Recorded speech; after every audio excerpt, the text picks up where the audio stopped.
Welcome to the Dr. DJ Podcast. I'm your host, Dr. DJ, sponsored by Let God Be God. I'm here for another amazing episode, and I have the artist, Candyce Marsh, here to kind of present backstory. I appreciate we took a little hiatus from season 2, but right now we are back in the flow of things. Today's, again, another special episode. This is the Unscripted Podcast, and one thing that becomes important today that this artist that is here spoke to me directly when we kind of were working on Women's History Month, seeing the artistry, and so I think this is my spiritual artist, and I say it in that specific way because the artwork, and obviously we have some artwork in the back that spoke directly to my experience, and so I have you here today, and we will kind of find our topic, but I want today to be kind of about self-care, reflection, and accountability, and everything that you've created that I've seen, and I've tried to buy all your catalogs. Because everything has spoken directly to different spaces in life. And so with that, Candyce Marsh, take the mic. Peace, everybody. I don't know. I'm Marsh, and I create Martian art. So I create things that come from my soul. I create things that... So art is a self-expression. Like, it always has been that for me. But when I started as a kid, it was because I was quiet. Like, I was very, very quiet. I think I'm still kind of quiet now, but it was like I really didn't want to talk to nobody. And so that is how I started creating for real and it being expressive for me. Right now, it's still an expression, but I feel like I also incorporate my community struggles and things that I'm just seeing happening in society. How are they making me feel? How are they making the people feel who don't have a voice? How can I illustrate that also? So and I like that. So I think, and I know this is gonna be a great one. It's gonna be a great one, because when you talk about growing up and being quiet or kind of being recluse, you don't use the word recluse, but it's just quiet. Were there other loud noises? Because I feel like some of the thinkers there's always noises in our head. It's not really just silence. I think that I had other loud noises, but weirdly, it was the people around me, like the adults. It was more so about, this is going to sound really crazy, right? Really crazy. But when I was younger, I would think like when people would be doing stupid stuff in class and like just not behaving, I would think, Martin Luther King ain't die for this. Y'all bugging, like mad crazy, right? Because what? But literally, it was like those type of thoughts in my mind. It was just... I was always led in a place of wanting to just be a good person. Like, I want to be a good person. And then I figured out that part of me being good is creating, leading people in a way that even with my voice, I don't have to use it. Like, I still lead with my art. That's how I feel about it. So let's talk about how'd you get into that space? How'd you get into the art space? What was the inspiration? Where was the first time? So when I was younger, my stepdad used to draw a lot. Him and his friends were real creative. And so I wanted to do what they were doing. So they would do stuff like draw something really like they were like graffiti artists, but would draw like faces and things like that. Draw stuff and then say, hey, you can't draw this. And then I would take it and run upstairs and I'd draw it the next day, come back like I did that. Like spades? Like, yeah, like spades. Like spades, like boom. Like spades, like there it go. And so it kind of started there. And then from that, my parents, my grandmother and them, they just saw that it was something that helped me. And so they then began to make sure like I had art supplies all the time. Just they created a space. They fostered a space that made me feel comfortable creating. And then I had a dope ass art teacher in high school. Right. Who I used to tell her all the time, like, I'm not an artist. Please. Like, and she'd be like, Candyce, I think that you're missing something, but it's a you thing. And I'd just be like, rolling my eyes. She forced me to do my first art show for real. Like, she took one of my paintings and put it in like this New Haven art show that happens from all the high schoolers and stuff. And she selected my art, and I told no one because I didn't want it to be a thing, but she told everyone. And so when I got there, my mom and like 2 other people are there like, hey, and I'm like, this is not supposed to be happening right now. So I think like the people around me just saw something before I did and helped me be okay with that. For a while though, because my father's side of the family are West Indian. So if you're not a doctor, if you're not got it. if you're not this, you know, if you're not something, a lawyer of that type of stature, then what you're doing is child's play.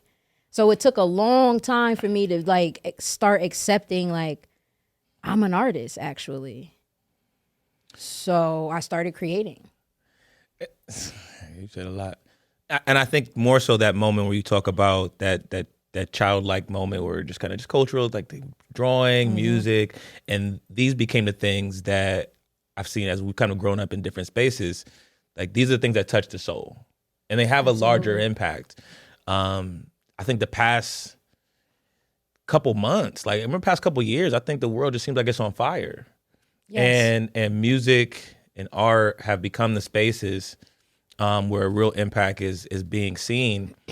And I think that, and obviously I'm gonna say like everything that you've ever made has always been intriguing and told a lot of stories. And so understanding like storytelling is becoming a large impact. How do you get there with the stories and in the particular stories you choose to tell? Well, I always want to tell the story of the being that we consider the underdog, right? Even though I know that we're not more often than not, that's how we're painted and that's how we feel. And so I like to take those stories, I like to take those feelings and I like to put that stuff down because so when I was younger, I thought I was going to be like a photographer, journalist, and I was going to just like be in Iraq and stuff, taking pictures and, you know, just being that type of like historian, so to say. But it turned out to still be visual, just in a different way. So I think for me, the art is, I don't know, it speaks through me. It's like a vessel. It's something that sometimes when I'm driving, I'm on autopilot because I'm thinking about ideas. Like, I don't know why I looked over in that tree with the bright green at the top only made me think about how we're oppressed and we want money and we need this, or how the lack of money in education. Like, why did looking at the forest just make me think about those things? I don't know, but my mind literally works like that. A conversation from 10 years ago could float to the front of my mind, and now I have a painting I want to do. It's just the weirdest thing. So I'm gonna tell a personal story, and I like what you said because it connects to your point. And I think even just the fact that when you mentioned the class is a little unruly, and you're like, why Dr. King have a dream that didn't come to fruition? Like, what y'all on? Because I saw the piece when you did Afro Samurai, and I loved that piece, and I was like, yo, that was my show. Like, it was my show because it was not just I loved anime. It was the fact of being able to watch this struggle for the headband. And seeing his face and seeing the character and seeing the attitude and the stoicness that was there. And I just remember like in the last couple of months, like just like life just was lifing. And I think that that's just the purpose of some things that to that metaphor, I kind of get there. To get to that metaphor, there was this dream of like feeling like life needed to take a break. Like I had this inception moment of the dream was within the dream, and then in that dream somebody gave me ayahuasca, and I was able to purge whatever this thing was, this unrest that I was feeling, and I thought about it when you told your story and like how you were creating art in particular, and you were very vulnerable, and I think it's so genuine to do that. And did you always have that essence of just like being able to live out front? Or when did it happen? I think that I do and I don't. I think in some ways I live out front or out loud because of my mother and the school I went to. There was, for freshman year, in order to be a part of this school, you have to get up and sing in front of the entire student body. Rockin' Robin? Like, what you had to pick a song. I picked Usher. It's 7:00 on the dot. So right, what grade is this? Yo, high school. So mid me singing it, like, I don't know. There had to be a teacher there who knew what was coming next, and she literally was like, "Okay, Miss John, you're done here. You're done."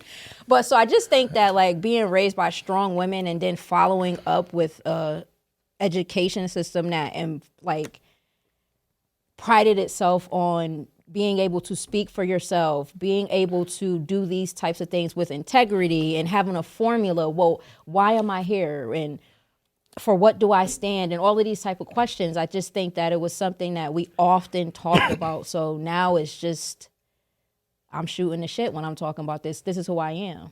So I don't think I want to hide that. I never wanted to hide that. And so I think where I was shy and quiet, I was not afraid to say what I needed to say. So, and I think my art says that also. Absolutely. And so, and I think you described in the beginning about being a spiritual creator. And so how does that, like, what is that? How do you create that? Like, how do you describe what that means? For like, me, I set the tone by, in the mornings when I wake up, I try to make sure I always have an incense going. Just for me, smell also is something that is soothing and puts me in a place that my mind can think. It can begin to like get loose almost. And I also, when I create things, it comes from a place of, I want to take a moment with this piece. I have a moment, it sounds weird, but a moment of silence. When I'm staring at a canvas, a blank canvas, sometimes I'll leave it for days, just blank, just up, just so that I can see it, I can connect with it. Sometimes I will paint something and leave it in my bedroom on the easel so that when I wake up, it is the first thing I see, the last thing I saw. It is a connection. Sometimes I think about those things and then I can finish it when I wake up. So I don't know. It just literally, my mind gets to a place of either complete self-soothe where I see things, or it does the opposite where I'm in complete chaos and I can see a little bit of everything. And I think that demonstrates in a lot of my in some of my more chaotic pieces. So my question is, and I'm enlightened by the thought, do you talk to your pieces? I do, but I also talk to my plants. So, but I like that. So I thought about that when you're like just sitting with it in the room, having a conversation. Because I have a whiteboard at the house, so I'll write things up there, and then I'll leave it there. And it's not just like a reminder. It's like marinating. I'm reflecting on who wrote that. Okay. Who created that? And I kind of asked that question to you, like when those notes are up there, and I understand what was going on in that timing in that moment, that I'm still having a conversation. I put FTO on the board, like, and I was like, I know who wrote that, and I know what was going on, and I'm like, to be able to reflect, say, I'm not there anymore, right? And I'm able to move past that. But I didn't write it up there, so I really want to keep doing that. I wrote it because I needed to remember when I felt like this is what I'm on right now, and I want that, and I was almost inviting that energy. But I remember where that breakthrough came, where it was like you woke up and that energy wasn't still on you. But I needed that reminder to not forget before we get back here. Yeah, no, absolutely. I think also with my art that I like to say, like, I vomit, and I leave it all on the canvas, whatever it is I'm feeling. So in a healing way, when I create, when I take a step back from a piece, it is some of those exact questions or thoughts. Or when I see a piece that I've made years ago and I look at it now, it brings me back almost like a smell does, bring me back to that moment, the things that I was thinking or how far I've come. Oh, I don't want to do that again. Like, like just different feelings. And I appreciate that. I think that also that's what art is. Because even when I go to a museum and I'm looking at art, I can look at a piece, I can watch or view the same piece 50 times in a year and feel different things and be at different points in my life. And when I see that piece again, think to myself, well, that's crazy because that's not even how I feel about that right now. I remember I thought this piece was unnerving. It was, like I could not stand it, but it still made me stand here and look at it. The next time I come back, it's a piece at the Yale Museum that does this for me. But it literally, when I was in a very weird place of life, it was just a piece that I could not resist looking at, but also had such disdain for. It was a very weird thing happening. But I recognized after I left Gateway and I went back and viewed this piece, very different feelings for it. I chuckled, I laughed, I even did like a wow, like one of those kind of moments. So I want to always make sure, on top of inspiring, that my art is also able to provide healing moments like that, hopefully for people. I know that's what it does for me as I'm in the process and after I look at it. And once it's on a wall, when it's in my apartment, it's a different feeling versus it being on a wall. Like when we had the first interview, seeing the art up there was like a revelation, like a moment of like, oh, snap, I went through this. I got through this, and now look, people are viewing this. I love the way you present that, and I knew we were gonna always have great conversations, to be able to see the journey. Like some people kind of see the resume. It's like it's not the same thing where I saw the trails, I saw the crumbs, and everything. I don't always feel like while these things are happening, I don't always feel exactly what's happening, if that makes any sense. And then when I am out of that place or just in a stepping away, it alerts me to what I was actually feeling, because I didn't necessarily have the words. I didn't even really know. But now that I've put all of these colors and lines down, oh, so I really was feeling upside down. Like, I really also might have been feeling a little bit trapped. Like, but then not so much, because look at the brightness here. Look at the color here. You know what I'm saying? How many times am I going to stumble here? And that's definitely what this piece was kind of talking about. So it's like and so on. It's going to keep going always until I stop it or until I change the direction of it. Change channel. So I'm gonna get to the piece, because when you said two things that stuck out, just like thinking about how life pushes on our edges. So I think as someone that, like, for me, it's like I'm being logical. Like I'm thinking logically about this conversation, and sometimes this happens in therapy. Like as someone's asking a question, you're trying to answer the question, you're trying to move through and actively answer the question, and whatever they're asking, you're trying to get things out. And then I have this moment where there's a cascade of emotions after. Because I wasn't technically present when I was answering. I was being logical because I'm trying to answer it to the best of my ability. Absolutely. And my thinking and my emotions are disconnected at this moment. Right. But as I let it marinate, it will come in particular waves. And I thought about what you were saying, just about what does it mean for life to push on our edges, but also when you create this particular work, it's like not really recognizing what's happening in the space, but then being able to recognize like I don't know how to push my capacity. Like something else is doing this in a very separate way. Yes. But really trying to figure out that milieu of where am I logically moving, and then like I just want to do the best work. It's like I just got to do what I have available and let life push on my edges. I feel like, so growing up, my mom would always say, well, if you love doing something, you're going to do it whether you sad, whether you angry, whether you happy, no matter what you are. So I feel like I take that perspective with my art. I need to be creating whether I am happy, whatever the emotion is. And so I feel like often, though, that's why when I am creating for myself, I miss the step while I'm creating, the feeling, that part you were just, that feeling, I miss that until after I take a step away. Because then at that point, it is when I was working, I was doing my job, I was creating, I was flowing. Now I'm a viewer. You should be vlogging. I just thought of like it just sometimes even for athletes, artists, they get into the space of they're constantly working and they don't capture it. They don't know because it doesn't feel genuine if I have to go set a camera up and then do this. Yes, I need to go do this, but I wish somebody else was following me and watching this. I literally struggle. Yes, I'm like, who gonna capture? Because you know that these moments, these insightful things that you're kind of thinking through, whether thinking it out loud, writing and seeing it. But I feel like it almost, and I think this is the part of humbleness and the happiness of like.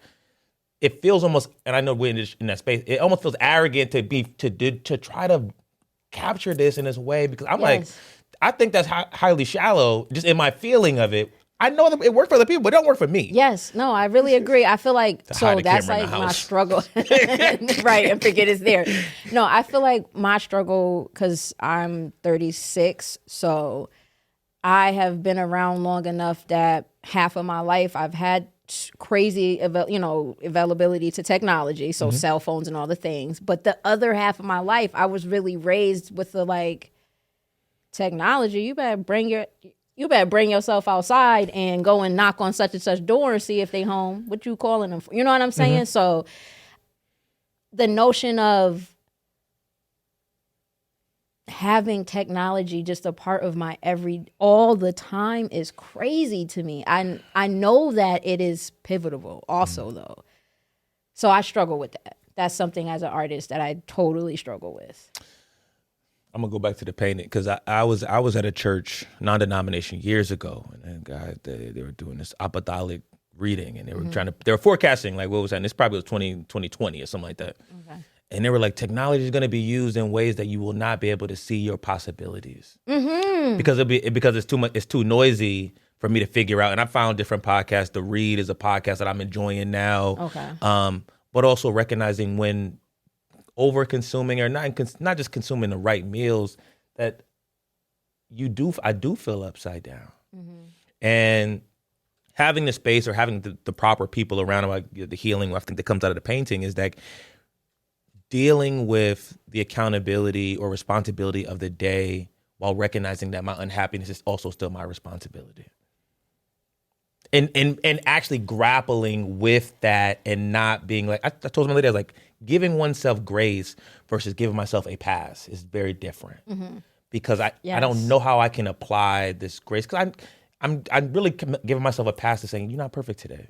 But I'm more so trying to figure out, I will not be happy, but I know I have to be accountable and responsible. Right. And I don't like it.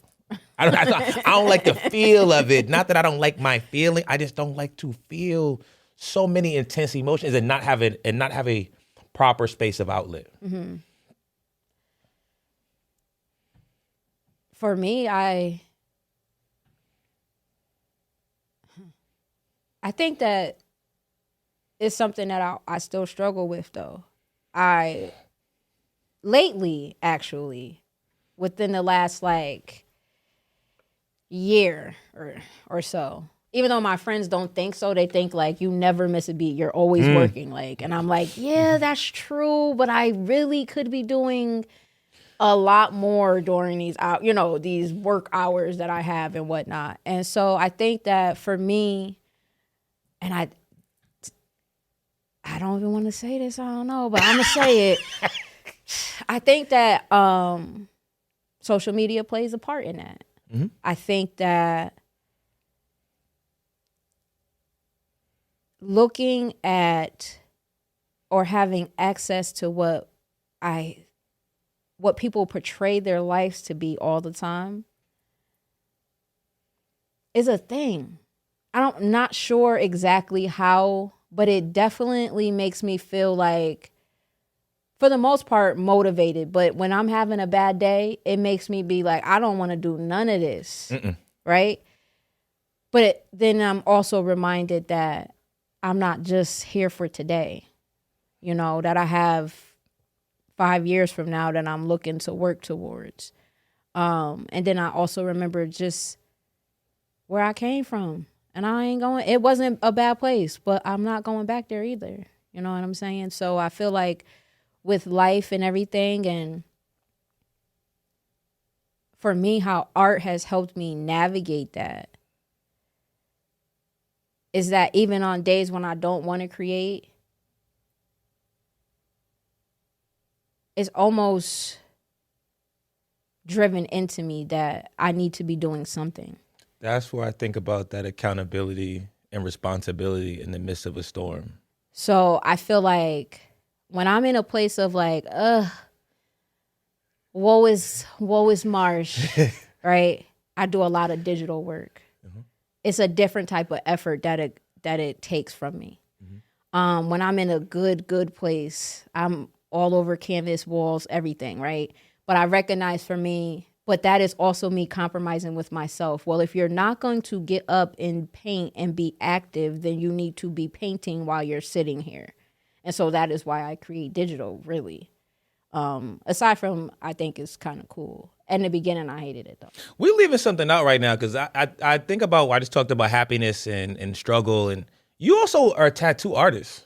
Yes, I am. So that can't be forgotten. And so I think about not just how you got into the space. So I got about. I only paint because I'm a tattoo artist. So what? I only paint. No, I heard you what you're saying. Because I'm a tattoo artist. Literally. So what is that? So what does that mean? That means before tattooing, I wasn't painting. I hated it. Literally. I did not like to work with color. And when I did create, it was only in black and white. So pencil, charcoal, that type of stuff. But I became a tattoo artist and really good mentor.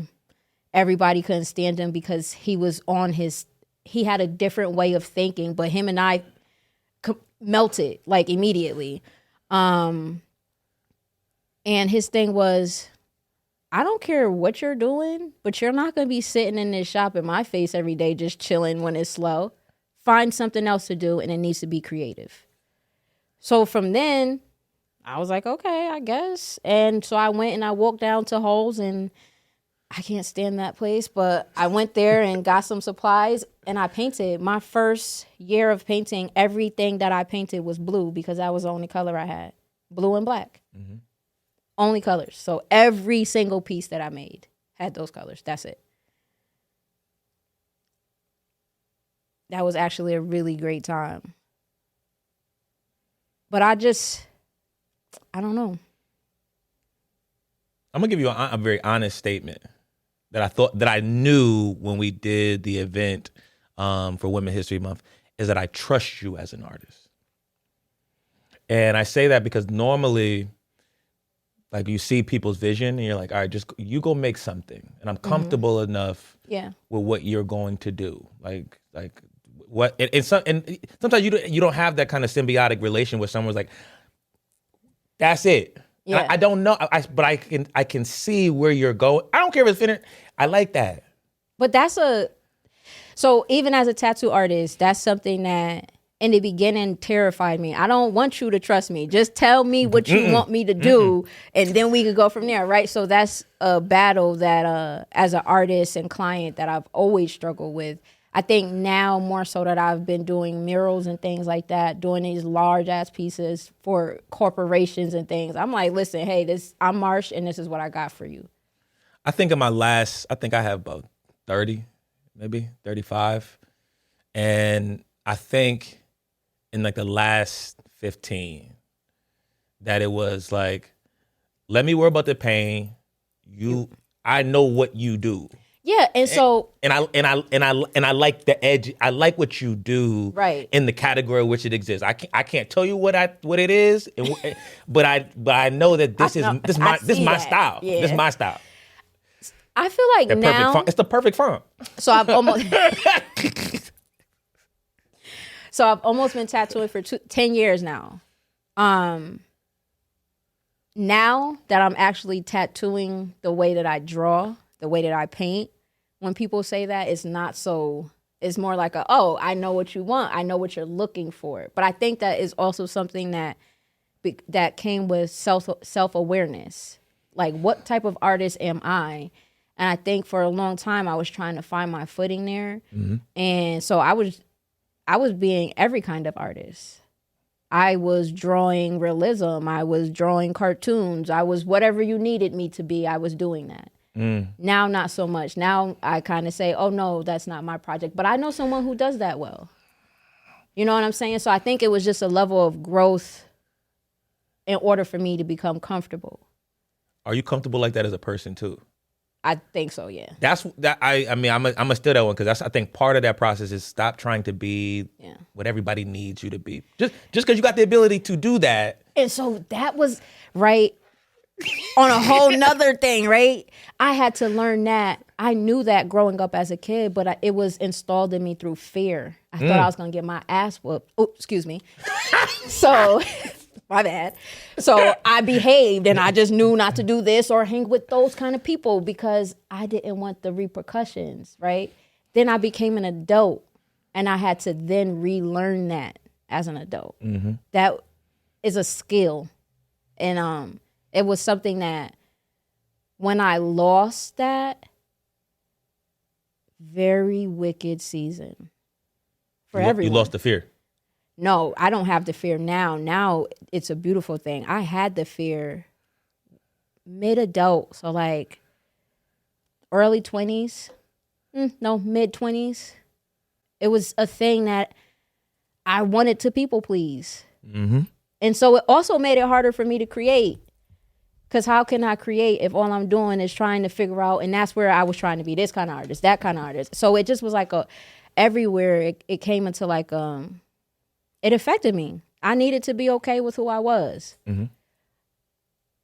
And I think that because we're forever growing people and forever changing, that's something that if you're not intentional about, it can easily go out the door.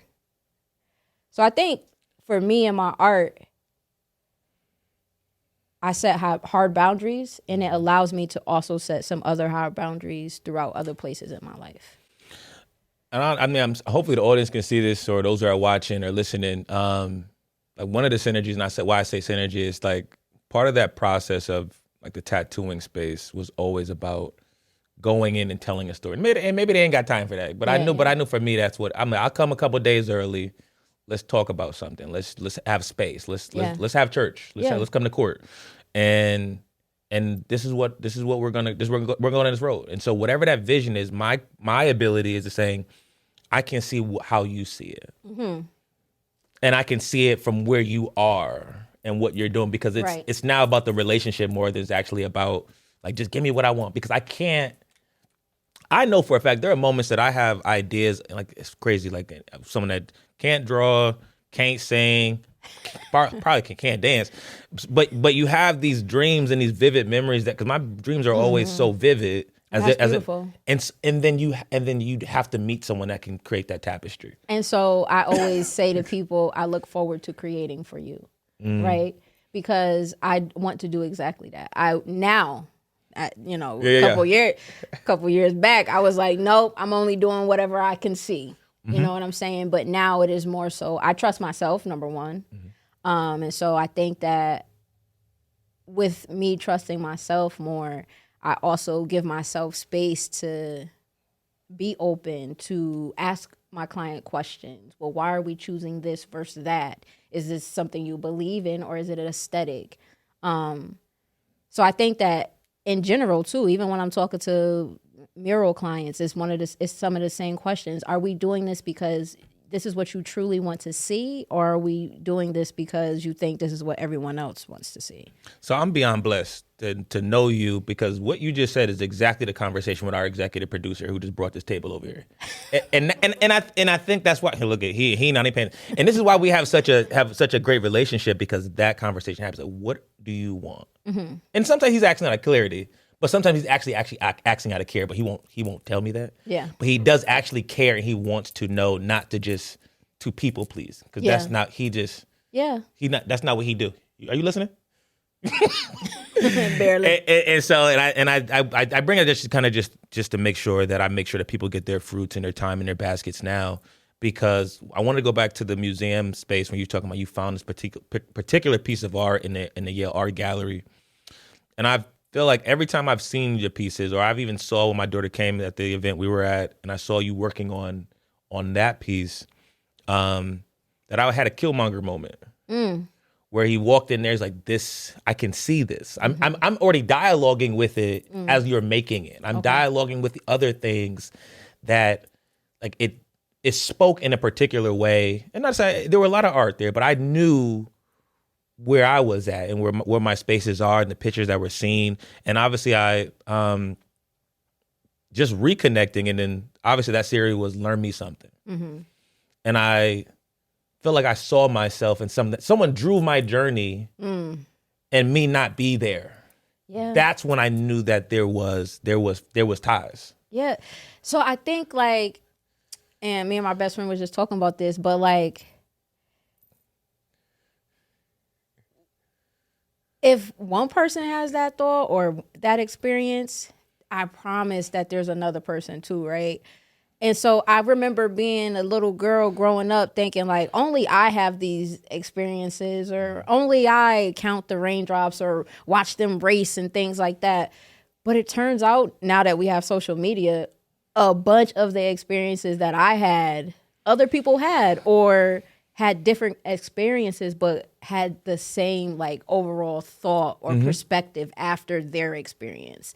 And so I think that for me, I try to be intentional, but also vague enough that people can see what they need to see through my art, and not just what I am giving you. That's why I don't do realism, because anybody could take a picture, right? I don't want to recreate a picture. I want to create a version of reality that can be real and fake.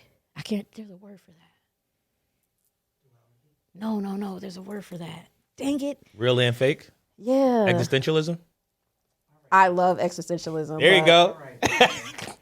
But yeah, so It's the existential crisis. I'm living in a fake place, but this is really real. yes.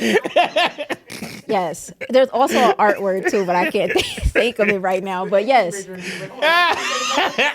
No, but so here's the thing, right? When I think about art and existentialism, I remember writing a paper in college that I was like, first of all, what the hell is this and why are we talking about it? But it made me sit down and think, what type of person am I? You know? And so I had a coach that always used to bring up the introvert versus extrovert and all of this kind of stuff. And I'd just be like, I'm clearly an introvert, but I have the ability to be an extrovert. Like, so I think also my art kind of shows that it peaks. So I'm another kind of bird, apparently. And I think that I took my first counseling class, and it was like I learned to treat, and I try to get it with my students, to treat education as a self-journey vehicle. In that counseling class, like I'm existential theories and everything else, and Kant, and I think part of it was like, how do I want to be talked to and dealt with? Yes, literally. And when I select this therapy or a therapy that I want to get, like, I need to be mindful of what their personal position is to be able to have a conversation. And I'm not gonna be walking here being gestalt and just trying to run up on people, like get them to, like, force them to confront things, right, that they're not ready to, because their mentality, fight it. their mentality's not there, and so and then you have these conflicts of just like how the world operates, where position versus purpose and outcome. In the business space, we always think about what is the best outcome, right? Because my happiness or their happiness can be their own personal self journey, but I have to be invested in them also being happy, though.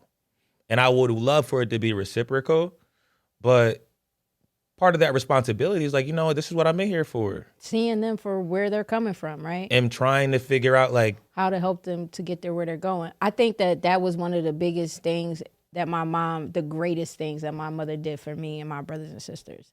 It was one of those things where we could absolutely very well be wrong, but she was going to sit down, hear what you had to say, and then you was going to get whatever was dealt. But you understood that if I am in trouble, I'm in trouble because I decide, you know what I'm saying? Help me to see it. Like, yeah. And she also was like, I was a kid, and I hate that expression. I was a kid before, but when she said it, I believed her.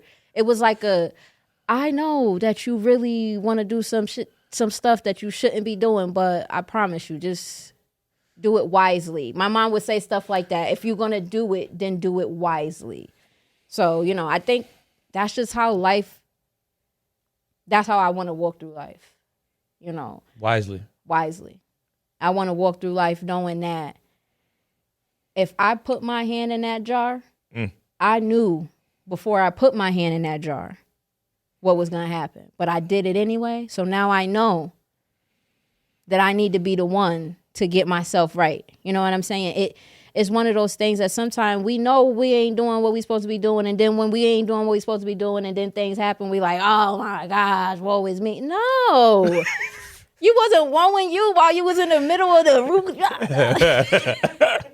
You know what I'm saying? So it's like, you got to take it with some poise. And that's what life is really about, how we react to it, how we navigate it. If we do it with poise, if we do it with intention, I think we can get a lot of great things out of it. It doesn't have to be as miserable as it's kind of set up for it to be for us. I'm going to ask a loaded question, but it doesn't have to be this. So what is your text for the wise counsel? To receive the wise counsel and also to develop the wise counsel?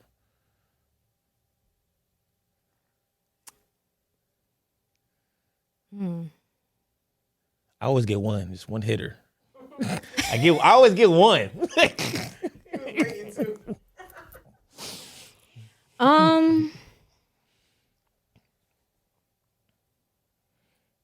What's one thing I would have for them? Mm-hmm. I'm actually differently after, but so here I'll make it better. So I think life is, or receiving wise counsel, parents, grandparents, those that had lived the seasoned life, reading particular books, reading the Bible, understanding where's my wise counsel at, and also getting to a place that I can express wisdom to those that come in contact, so that I can understand where I have a wise counsel, because I can be twisted by listening to something else that believes it's wise, right, versus saying, no, you just have a following and traction. And I think that's the space of where do you, because obviously life tells us that wise counsel is within our experience and time and our ability to look at things and understand this is why this was a wise decision, even in times of not feeling it, but also how do we, what is the text and the sound and the space and the smells of that wise counsel? I would say like Egyptian musk. I was gonna say, I literally was gonna say incense and not champa. Like, no, but seriously, I do think that. So growing up, when I was younger, I used to say, I want to smell like the people that smell like the earth. Like, I want to be that kind of person. Lo and behold, I think that I've become that kind of person. So I think that on a spiritual note, it is about taking time with yourself. Being as open with yourself as possible. Sometimes it's easy to get into a place of, oh, well, I'm doing this because this happens that way. That don't mean it's right, and it damn sure don't mean that that's what you should be doing to get to the things that you really want, right? So I think that old people, excuse me, elderly people. I got you. Okay. But I also feel like really sitting with yourself and having that like trust with yourself. Don't play yourself. Don't tell yourself that you're doing great, knowing that you're really only putting in 50. And if you putting in 50, if you feel like you putting in 50, you probably only putting in like 20. So it's just like a rule of thumb for me that I guess for me, all my text comes from the wise people around me, the people that make me feel.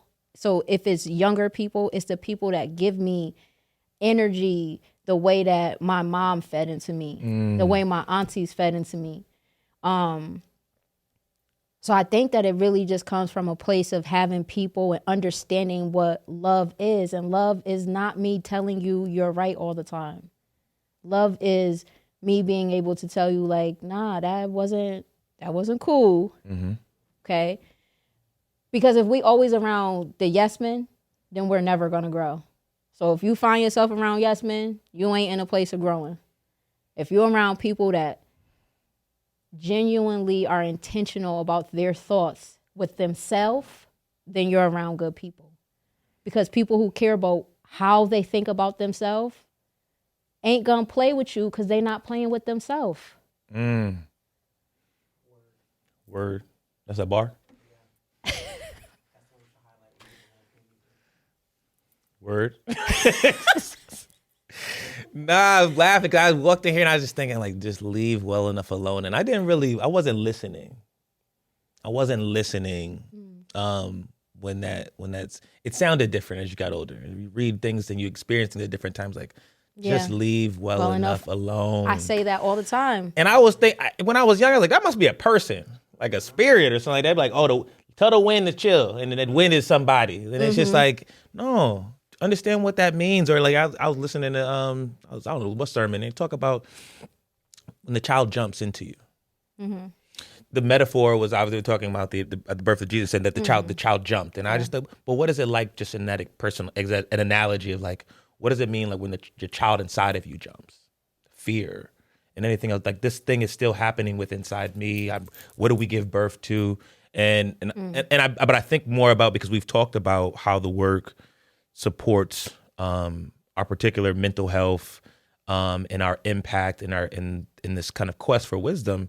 Because to be perfectly honest, when I said like the wise counsel, I don't know what's in the Egyptian musk, but I think it make me smarter. Like, but it's something about that smell where it's like, oh, I'm about to be productive. But you know what? Smells, they really do connect with you that way. So certain smells, for certain people do certain things. So that's a thing. I be treating people like incense now, like, because they don't smell right. And you know, that is, you can. And you know what? Bad energy be real cute. That's a bar. That's a bar. I told you. I'm sorry. No, seriously though, bad energy be real cute. It's like candy is wrapped up all pretty and shiny, and then you eat it too much, and now you got no teeth, just toothless, whistling everywhere. Like, what?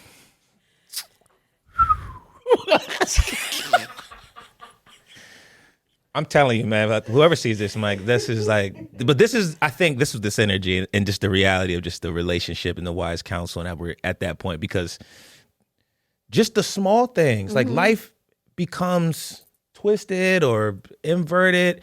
And I'm like, there are some simple things that just go over our head that says, if it don't taste right, stop eating it. Yes. Because why you addicted to this? Yes. Why you all burnt up?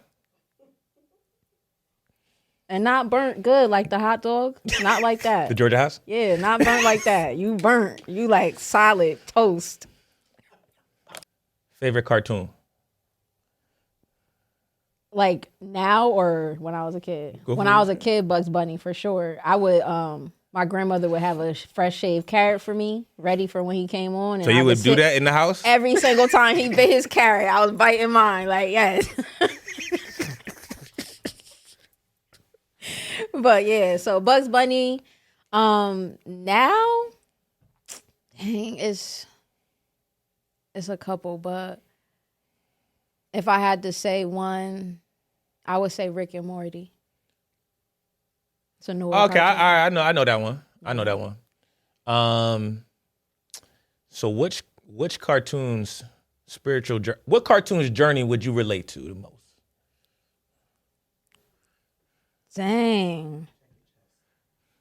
I thought about that, but I was like, I was trying not to be like, you know. But I don't know his story though. He was Marvin the Martian was left here. Well, he tried to or did he try to invade? They ain't never do a movie on him. Matter of fact, he about to expire or something. He is? I don't know. That'll be a moment. I would watch that. I would watch it too. Marvin the Martian came out with a movie right now in Pixar right now, or Disney. I would watch this if it was on Disney Plus and told his story. I don't know what his story is, but I know he got a weird looking gun. Sometimes I feel like Jetsons. the guy from Elon Musk. The guy, what's his name from the Boondocks? Huey? Not. Is it Huey? What's his brother? Why am I doing it? Okay, the one with the afro was Huey though, right? Yeah. Yeah, so sometimes I feel like Huey. Okay. Looks like you draw that one a lot, so I like that one. Sometimes I do, yeah. So he's kind of like the guy from SpongeBob. Ooh, I don't watch SpongeBob. That's always trying to steal the recipe. Oh, Plankton was a bad guy. But he's always trying. What was Marvin the Martian spoken? He would come and he would say, "I'm here to take over. I'm here to invade." Because it was his property first. He's the oppressor. I don't think we should be using that word right now.